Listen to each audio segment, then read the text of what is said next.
Honor it is for Daviess County as well as the entire region to have our next two guests here to speak to us. Each of the gubernatorial candidates will receive 5 minutes to address the crowd. This is the most important and highest office in the state of the Commonwealth, and this is going to be a very important vote. Please join me in giving a very warm and enthusiastic welcome to our first candidate. Please welcome Matt Bevin.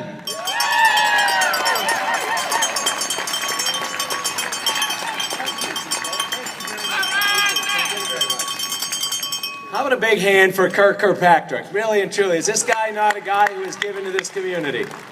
Kirk, thank you, sir. I appreciate it. I mean, there have been so many instances through the years where he and so many others who have put this event on have stepped forward to serve this community. And this, more than anything else, is what we need, not only in the governor's seat, but in each of those that you've listened to folks about.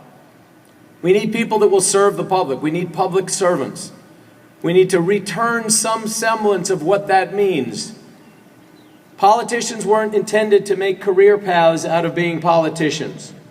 And in this race, I'm telling you, it's the truth, and we know it to be so.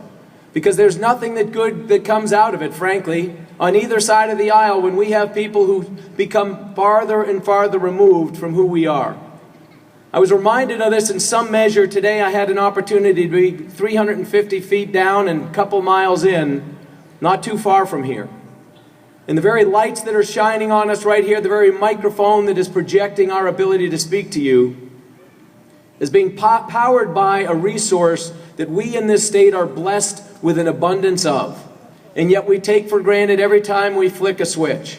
But there are people that are busting their tails day in and day out, down under the ground, so that we have a luxury of something that much of the rest of the world is not able to take for granted. And whether it's people working in our coal mines, whether it is people that are working in little auto shops fixing things for people so they can get here on time, or whether it's people that are serving the food that we'll eat when we walk out of here. We are blessed to live in the greatest nation on earth that didn't get here by accident. There's a lot of things we could talk to you about in 5 minutes about politics, but I would encourage you above all else, on November the 3rd, please vote. You're going to hear from myself, you're going to hear from Jack Conway. You'll have a distinct choice. We're two very different people. But do make sure you vote. 1.5 million Americans have given their lives, have died in uniform, to allow us in the course of 12 hours to spend 2 to 3 minutes to cast our vote, yet not even 1/3 of us in this state are likely to do so. Shame on us. We say we want a better Kentucky. We say we want a better America. How badly do we want it?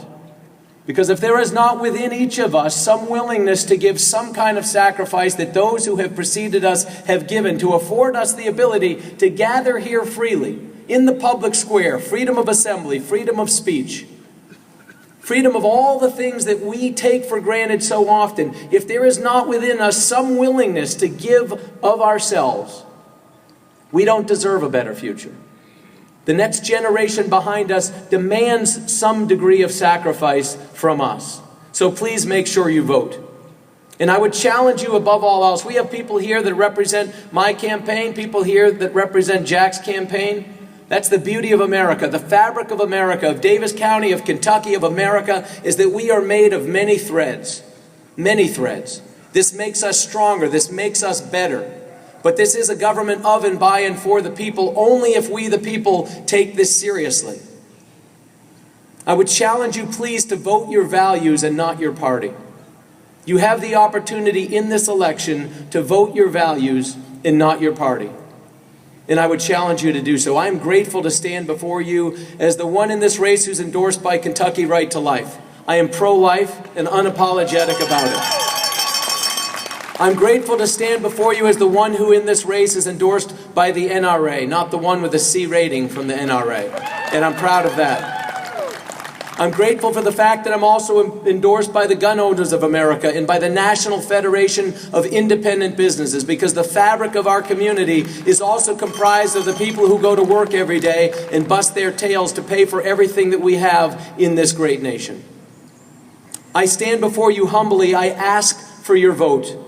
I'm one guy. I don't have a magic wand. I'm not a guy that's been a politically elected person. I grew up below the poverty level, but I have truly lived the American dream. It is a real thing.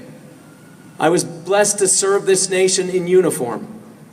I served as an active duty Army officer. I'm a guy who's now a small business owner. I'm the father of 9 children. And my pledge that I will make to you is that I will fight for you like I would fight for my own children. And I will defend this state at every turn, from overreach by the federal government and from any other things that would assault us, like I defended this nation when I wore her uniform 25 years ago. Thank you for being here, and God bless you. Thank you.